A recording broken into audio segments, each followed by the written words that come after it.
Chevalier Amalek, qui va nous présenter ses travaux de thèse intitulés La peste au Maghreb. Bonjour tout le monde. Tout d'abord, je tiens à vous remercier pour votre présence ici aujourd'hui. Bonjour les membres du jury, Monsieur le Président. Donc, je vais vous présenter mes travaux de thèse qui ont été co-dirigés par le professeur Dancourt, ici à l'UNIT, le laboratoire du professeur Raoult, avec le docteur Boutam en Algérie, des travaux qui ont porté sur la peste au Maghreb. Donc, quand on me demande sur quoi je travaille, je réponds sur la peste. Je fais face à deux réactions. Une première réaction qui est personnes sont effrayées, c'est normal, c'est la peste. Une deuxième réaction qui est la peste, ça existe encore, ça n'a pas été éradiqué. On va répondre dans nos travaux. Mais avant cela, on va voir ce que c'est la peste. La peste est une maladie, c'est un fléau, d'où l'étymologie du latin pestis qui veut dire fléau, et plangere pour plague en anglais qui veut dire frapper. En fait, elle a causé trois grandes pandémies. Une première pandémie justinienne qui a commencé au niveau de la mer Rouge, soit à partir de l'Égypte ou de l'Éthiopie, pour ensuite atteindre la Méditerranée, l'Europe, puis le Moyen-Orient. Une seconde pandémie, et c'est celle qui est la plus connue, c'est la peste récit de grand-mère, qui a ravagé plus d'un tiers de la population. Elle a commencé en Inde, en Chine, pour atteindre l'Afrique du Nord, le Moyen-Orient et l'Europe. Ensuite, on a affaire à la peste moderne, qui a commencé dans la province de Yunnan en Chine, et grâce au développement des moyens de locomotion, elle s'est répandue à travers le monde. Donc on a dit, c'est une maladie, c'est une zoonose. Elle est reconnue comme étant la maladie des rats et elle est causée par une bactérie, une entérobactérie qui est Yersinia pestis, dont le nom vient de celui qui l'a isolée pour la première fois, Alexandre Yersin, un pastorien, en 1894. Et cette maladie, elle est vectorisée par les arthropodes, notamment les puces de rats, Xenoxella chiopis, et ce rôle a été mis en évidence par Paul-Louis Simon 4 ans plus tard. Il existe trois principaux biovares de Yersinia pestis, à savoir le biovare antiqua medievalis et orientalis, en fonction de sa capacité ou non à fermenter le glycérol ou à réduire les nitrates. Yersinia pestis fait intervenir des protagonistes dans un cycle sylvatique, d'une part en faisant intervenir des micro-mammifères. Ces micro-mammifères se contaminent entre eux par le biais de leurs ectoparasites respectifs. Et on fait face aussi à une peste urbaine qui touche les micro-mammifères domestiques. L'homme est un hôte accidentel dans ce cycle et en étant en proximité avec cette population animale, il peut être atteint et contracter la maladie et pourra la transmettre à la population humaine et créer ainsi des épidémies. Alors il faut savoir que les animaux qui interviennent dans ce cycle sont présents dans une variété d'environnements. Par exemple, les déserts chauds en Asie centrale, les déserts froids en Asie centrale, les montagnes rocheuses aux États-Unis et les régions chaudes et sèches en Afrique ou tropicales comme par exemple à Madagascar. Donc il existe une balance entre espèces mammifères sensibles et résistantes qui permettent un certain équilibre et leur coexistence permet le maintien de ce qu'on appelle les foyers de peste.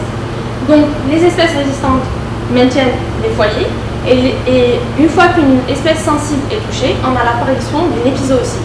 Ceci se fait bien sûr par le biais des ectoparasites, aussi bien les siphonatères que les phtyractères qui sont les plus. On observe trois formes de la peste. La plus connue, c'est la forme bubonique, où on a l'inflammation des ganglions lymphatiques qui témoigne du fait que la peste est une maladie d'inoculation. Si la barrière lymphatique n'est pas suffisante pour bloquer le développement de la bactérie, celle-ci va se disséminer jusqu'à la voie sanguine et provoquer la peste septicémique qui est mortelle dans un délai très court. Elle pourra également atteindre les poumons, qui est un mode de contamination qui peut être obtenu par voie aérienne. Et dont la mortalité est également très élevée. Dans le genre Yersinia, on a 18 espèces, mais 3 sont parfaitement bien décrites comme étant pathogènes à l'homme. On a Yersinia enteropolitica, à partir de laquelle a émergé Yersinia pseudotuberculosis, Et Yersinia pestis a émergé de Yersinia pseudotuberculosis. Cependant, ce qu'on a dit, Yersinia tauropolitica et Yersinia pseudotuberculosis, ce sont des pathogènes entériques. Yersinia pestis est une maladie qui est véhiculée par le biais d'arthropodes. Qu'en est-il de son génome? Elle contient un chromosome qui est composé de 149 pseudogènes avec 4 séquences d'insertion différentes pour un total de 140, ce qui représente 3,7% du génome de la bactérie, ce qui est énorme par rapport aux autres bactéries. Et le pourcentage de GC reflète une fréquente recombinaison intragénomique.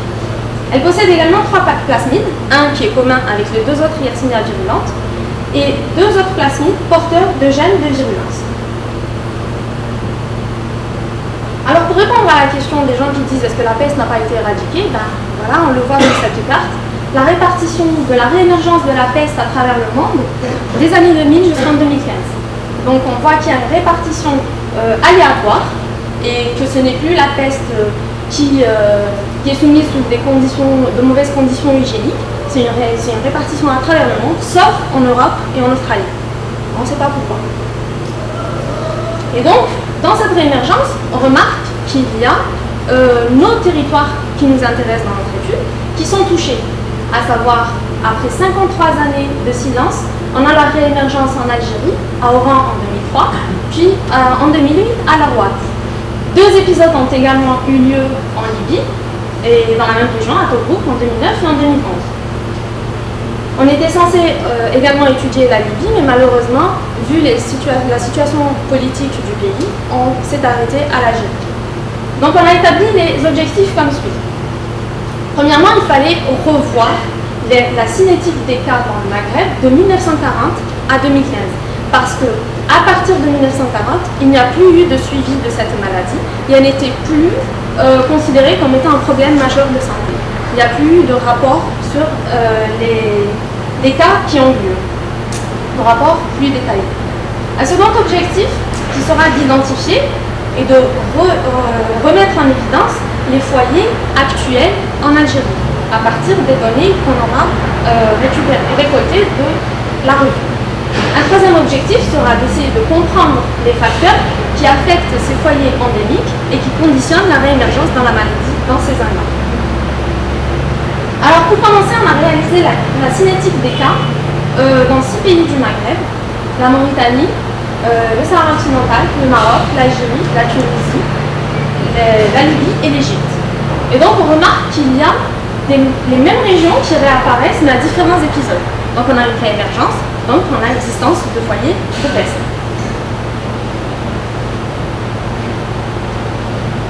Cependant, on remarque qu'il y a quand même qu'on assiste à un shift dans les modalités épidémiologiques de la peste au Maghreb durant cette période et qu'on va diviser en 2 sous-périodes distinctes. Une première période de 1940 à 1950 et une seconde période de 1951 à 2015. Dans la première, on remarque que la peste est essentiellement urbaine et qu'elle touche les populations sédentaires.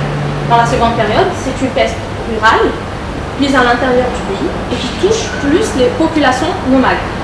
La mortalité estimée est de 10-4, alors que plus récemment, elle est de 4-10-5. Les populations de micro-mammifères touchées de 1940 à 1950 sont essentiellement les rats, les souris, ainsi que leurs ectoparasites respectifs. Dans la seconde période, ce sont les muridés, les gerbils, les mériums et leurs ectoparasites respectifs. Il faut noter un fait très important, une étude qui a permis, durant la période 1940 à 1950, notamment en Maroc par les travaux d'un des pionniers de la peste, Marcel Balthazar, il a mis en évidence la transmission de la peste par les poux du corps.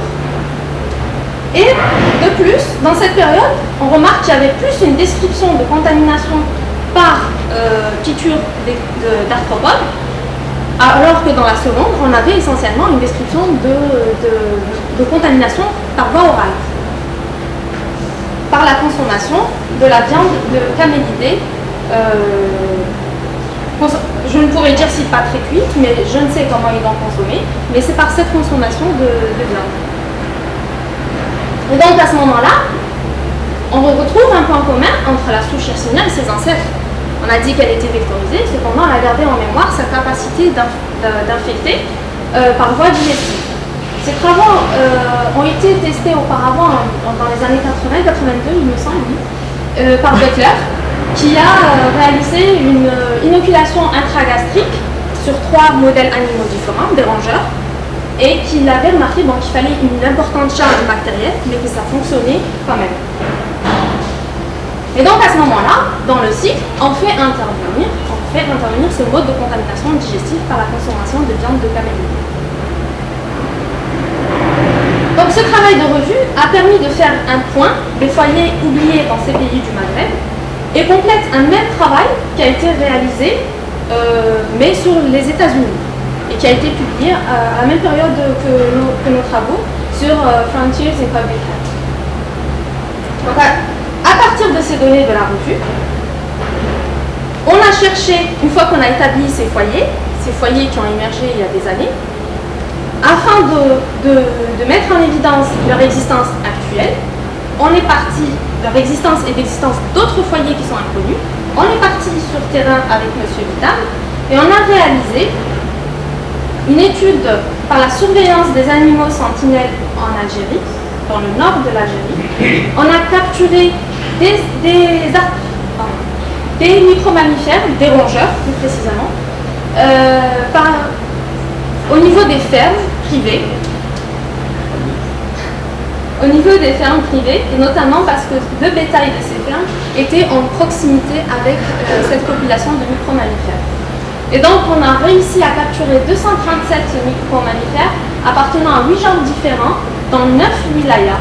Parmi ces micro-mammifères, on a capturé également des musaraignes, pas seulement des rongeurs. L'animal a été sacrifié par dislocation cervicale, ensuite il a été disséqué, on a récupéré la rate qu'on a conservée dans de l'éthanol 70. Nous n'avons malheureusement pas pu réaliser de culture, donc il fallait vraiment conserver dans l'éthanol 70, on n'avait pas de P3 en Algérie. Et ce que nous pouvions appliquer à ce travail, c'était les PCR séquençages, en ciblant dans un premier temps le gène plat, qui va être utilisé comme screening, parce qu'il faut savoir que le gène plat n'est pas spécifique à Yersinia pestis, notamment parce qu'il a été retrouvé dans les tissus de rats. Il a été également trouvé dans une espèce bactérienne, Ciprobacter causeri, au niveau de notre laboratoire, décrit récemment d'ailleurs. Alors par ce travail, on remarque qu'on confirme l'existence d'un tel risque de foyer au niveau des régions d'Haïti, Mouchent, Mascara et Lorwa, ces zones qui ont réémergé courant les années 2000. Mais de plus, on décrit 3 nouvelles régions comme étant foyers de peste. Et parmi ces régions-là, un rongeur n'a jamais été décrit auparavant, qui est Apodemus sylvaticus. Qui est Apodemus sylvaticus? C'est un mulot sylvestre qui a une répartition essentiellement en Europe, une large répartition en Europe. Cependant, il existe au niveau du littoral de l'Afrique du Nord. Et c'est qu'à ce niveau-là, à Cap Ginette, qu'il a été capturé et un individu de ces Apodemus sylvaticus s'est avéré positif. Donc voici son habitat à Cap Ginette. Et ce travail a permis donc de répondre à notre objectif, qui était d'identifier et de mettre en évidence les foyers actuels en Algérie. Ce travail a été publié sur New Microbes and New Infections. Donc on a récupéré les données et on s'était dit, sur une carte, qu'est-ce qui pouvait être en commun entre ces zones-là. Il devait bien y avoir quelque chose quand même. Donc on a eu une petite intuition qui était, à ce niveau-là, on remarque qu'il y a quand même une importante salinité. Importante salinité aussi bien dans le sol que par la présence de ce qu'on appelle les shottes. Les shottes ou sépas. Qu'est-ce que les shottes? Les shottes, ce sont des lacs présentant une hypersalinité beaucoup plus importante que l'eau de mer et qui, soumis à des variations climatiques, vont, en période de sécheresse, laisser apparaître des déserts de sel, des étendues de sel. Ces shottes sont présents en Mauritanie, dans le Sahara occidental, au Maroc, en Algérie, en Tunisie, en Libye. Ils existent ailleurs, mais ils ont une autre appellation, qui est Salar ou Salina en Amérique du Sud, Playa au Mexique et aux États-Unis, et on remarque qu'ils sont présents également en Iran, en Asie centrale et en Inde. Donc on reprend notre premier travail, où on a localisé les cas de peste ayant eu lieu sur les 75 années, jusqu'en 2015, et on y a rapporté les points d'eau douce et les points d'eau salée. Et donc, on a cherché statistiquement une corrélation en comparant les coordonnées des foyers avec les coordonnées des zones d'eau douce et les zones d'eau salée. Et il s'est avéré que, effectivement, les foyers étaient localisés à moins de 3 km d'un point d'eau salée. Et donc significativement plus proche d'un point d'eau salée que d'un point d'eau douce. Donc à gauche, on voit, c'est un box-plot des distances minimales des foyers de peste à des foyers de peste. Donc on a les lacs d'eau salée qui étaient beaucoup plus proches des foyers de peste que les lacs d'eau douce. Et à droite, on a le box-plot des distances moyennes de foyers de peste. Ça veut dire que les lacs d'eau salée ont également été significativement plus proches en moyenne des foyers de peste. Alors en outre, nous avons mesuré une association spatiale significative entre la peste humaine pour 31 foyers et de l'eau salée par rapport à l'eau douce sur l'hémisphère nord. Et cette comparaison statistique coïncidait parfaitement avec notre hypothèse. Et on sait bien que la persistance des Yersinia pestis dans le sol a été décrite. Sur terrain et dans l'environnement à l'état naturel, elle a été décrite à 2 reprises par notamment Balthazar et Mollari, ainsi qu'aux États-Unis récemment en 2008 par l'isolement d'une souche d'une carcasse du lion des montagnes. Et une autre étude expérimentale, 2 études expérimentales ont été faites par Mollari toujours et au niveau de notre laboratoire. Donc on sait très bien que Yersinia pestis persiste dans un environnement inanimé. Mais qu'en est-il de la persistance de Yersinia pestis dans un sol salé?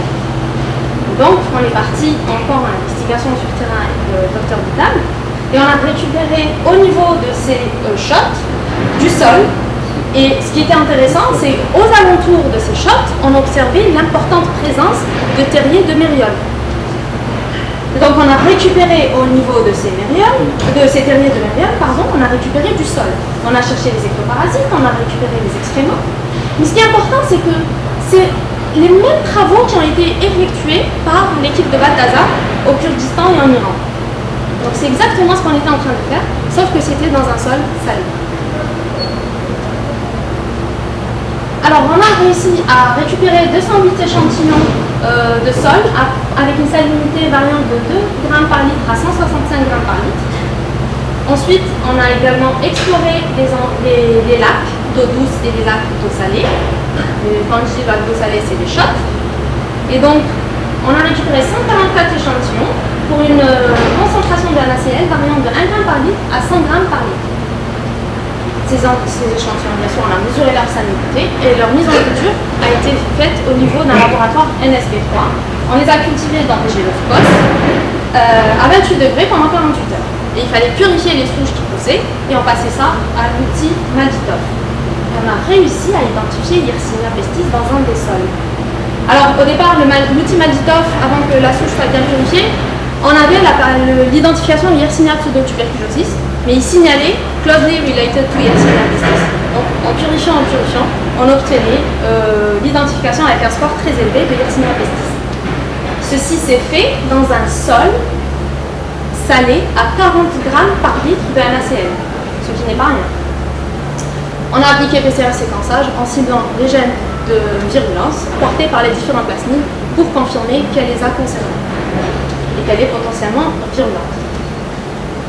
Et donc ce qu'il faut savoir, c'est que cette souche-là a été isolée au niveau du shot Elona, qui est entre Biskra et Msila, 2 zones qu'on a décrites dans notre second travail comme étant des foyers de peste. Donc ça confirmait nos travaux et ça nous permettait en même temps d'avoir à ce moment-là la souche, ce qu'on n'avait pas pu avoir au départ, malheureusement. Et donc, aux alentours de ces zones, on avait dit qu'on a une forte présence de terriers de mérioles. Et donc c'est dans un des terriers de mérioles qu'on a isolé cette souche, qu'on appellera Yersinia pestis Algeria 3. Mais qu'en est-il dans la littérature de Yersinia pestis et NaCl? Bon, il a été décrit en 1897 qu'elle pouvait supporter 30 grammes par litre de NaCl et qui, à 20 grammes par litre de NaCl en 1914, ont remarqué un changement de conformation, des formes d'involution. Il n'y avait pas plus de données que ça. Donc on s'est dit, pourquoi pas essayer. Donc on a, dans notre laboratoire, pris une souche bien pure, qu'on a mis en culture dans du tryptase soja, dans du bouillon, et on a augmenté la concentration de NaCl au fur et à mesure. Alors il faut savoir qu'on n'a pas mis directement une forte concentration de NaCl, parce qu'à ce moment-là, ça n'a pas marché. La souche, elle ne tenait pas, donc on a fait une sorte d'adaptation. On augmentait progressivement la concentration de NaCl. Et on repiquait au fur et à mesure sur des géloscopes, on passait à l'ultimatiseur et on faisait des colorations. À concentration maximale de NaCl, on a réalisé une étude protéomique et on a ciblé les gènes de virulence, à défaut de faire un modèle animal. Et on est arrivé à la maintenir pendant 26 semaines à 150 grammes par litre de NaCl. Ce qui n'est pas rien, pardon, parce que moi-même, en réalisant mes expériences, quand je préparais mon milieu, je me voyais mettre 150 grammes dans 1 litre de milieu. Je me disais à chaque fois, non mais je dois me tromper, c'est pas possible, il faut voir ce que c'est comme quantité. Il faut dissoudre et elle résistait. Les 150 grammes par litre, c'est au-delà de la mer Méditerranée qui est à 88 grammes par litre, et on est à mi-chemin de la mer Morte. Dans le bouillon, on observait que la souche était filamenteuse. Elle formait des filaments et s'était agrégée. Sur la géloscose, on remarquait que les colonies changeaient d'aspect. En effet, elles n'avaient plus la même taille, elles étaient punctiformes. Mais plus on l'adaptait à ce stress salin, plus on repiquait et plus la souche récupérait sa taille initiale. Donc elle était en train de s'adapter à ce stress. De plus, on a le passage de la forme lisse vers la forme sèche qui était plus blanchâtre. En coloration, on remarque un changement de conformation de la bactérie qui était coprobacillaire. Elle devient parfaitement arrondie avec une membrane bien définie. De plus, on remarque que pendant l'étape d'adaptation, à la coloration d'acridine orange, on remarque que les bactéries survivantes sont au milieu des agrégats. Donc elles étaient en train de chercher une certaine protection et du temps pour s'adapter. En inclusion, la microscopie électronique révèle une membrane cellulaire plus fine et une membrane interne plus mince. Cette variante de la bactérie de Yersinia pestis n'a été que très peu décrite, et surtout dans la littérature russe, qui est malheureusement pas très accessible. Et on appellera à ce moment-là, vu que c'est une gram négative, on appellera ça les sphéroplastes. Donc qu'est-ce que les formes L? Les formes L, ce sont des bactéries qui ont perdu leur paroi cellulaire ou que leur paroi cellulaire devient quasi inexistante. Ils ont été décrits pour la première fois en 1935 par Emil Klimberger, mais depuis, les publications sur ces bactéries de forme L ont complètement décru par rapport aux publications sur les bactéries qui ne font que croître d'année en année. En outre, sur les 102 points obtenus par la 2D tige, 68 ont été identifiés par spectrométrie de masse et on a abouti à 42 protéines qui appartiennent à 17 codes différents, notamment des protéines qui interviennent dans le processus de signalisation cellulaire, des protéines qui interviennent dans le métabolisme et dans le stockage de l'information. On peut citer par exemple la compyrifluctose C qui est reconnue comme ayant comme rôle d'exporter les composants toxiques de la bactérie. Les purines onde F qui régulent la pression osmotique pour permettre de maintenir la perméabilité cellulaire, ça concordait avec nos travaux, on a soumis un stress salin, donc voilà. Et les anticorps Na+, H+, ici par la surexpression de NHA et NHAV, qui ont été décrits récemment comme étant nécessaires à la virulence de Yersinia pestis. Donc, comme je le disais, nous avons ciblé en PCR séquençage les différents gènes de virulence portés par les différents plasmides, et on remarque qu'ils sont présents, donc elle a toujours ces plasmides et elle est potentiellement virulente, malgré le stress salin appliqué. Et donc, ce travail répond à notre dernier objectif, qui est d'essayer de comprendre les facteurs qui affectent ces foyers endémiques dans le Maghreb et qui conditionnent la réémergence de la peste. Et donc, ce travail est sous révision sur Scientific Reports. Et donc, en conclusion, grâce à ce travail, on a réussi par la surveillance des animaux sentinelles à mettre en évidence 3 nouveaux foyers de peste, à savoir un syllabe, Istra et Tabginet. Ensuite, un rongeur qui n'a pas été décrit comme étant pestiféré et qui a une répartition plutôt en Europe. De plus, on a réussi à isoler une souche Algeriaca pour la première fois dans un sol salé, à 40 grammes par litre d'NaCl. Et ensuite, on a démontré l'allotolérance de Yersinia pestis à 150 grammes par litre d'NaCl, qui permettait de la qualifier comme une bactérie extrêmement résistante. Et donc, soumise à ce stress, l'upregulation qui se reflétait et la L-forme qui s'en est suivie pourraient être impliquées dans le cycle de la peste et donc permettrait d'expliquer peut-être sa préservation dans un environnement inanimé ainsi que sa réémergence et pour provoquer des zoonoses. En perspective, il faut bien sûr maintenir la surveillance des animaux sentinelles car la garde a été baissée durant de longues années, nous l'avons bien vu, et d'essayer d'aller plus en profondeur du pays avec l'allotolérance qui ouvre une perspective d'étude en s'intéressant à la géologie des sols salés afin de mieux comprendre les modalités actuelles des pestes humaines dans les populations nomades. Donc, dans le schéma faisant intervenir le dromadaire, la mériole, les végétaux halophytes et le sel, il nous manquerait un maillon qui permettrait à ce moment-là de clôturer ce cycle. Et donc, à ce moment-là, il faudrait reprendre les camélidés comme modèle animal, et rétablir les conditions de contamination de Yersinia pestis, comme ça a été fait par les Russes, mais tantôt on le sentait résistant, tantôt il était sensible, donc on n'a pas vraiment une description précise à ce niveau-là. Et donc il faudrait revoir au niveau de la population nomade, est-ce que cela vient-il de la consommation de viande pas très cuite, ou bien par la consommation de l'urine de dromadaire, qui est réputée dans ces régions, je le sais, pardon, mais qui est réputée comme ayant des propriétés guérissantes contre certaines maladies. Et donc, est-ce que la transmission se fait par ce biais, ou bien par la consommation du colostrum? Il faut savoir aussi que notre étude a permis déjà une perspective, l'ouverture d'une perspective en paléomicrobiologie, où un étudiant a récupéré une carte de la route du sel, et il a appliqué les points que j'avais situés, localisés dans mon premier travail, donc c'était indépendamment de moi-même. En appliquant, en superposant les deux cartes, on voyait que les foyers se retrouvaient justement au niveau de la route, si je puis dire, de la transhumance du sel. Et donc, je tiens à vous remercier, les membres du jury pour s'être déplacés aujourd'hui, à remercier le professeur Didier Raoult qui m'a accueilli dans son laboratoire, le professeur Michel Droncourt et le docteur Guitam pour m'avoir encadré durant ces années et m'avoir soutenu. Je remercie l'équipe de l'URMIT, l'équipe NSB3, mes amis ici présents, et la Droncourt team. Je remercie la Fondation Méditerranée Infection qui a financé ma thèse.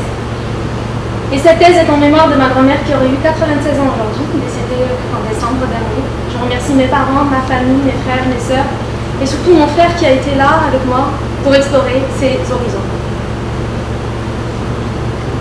Merci pour votre attention.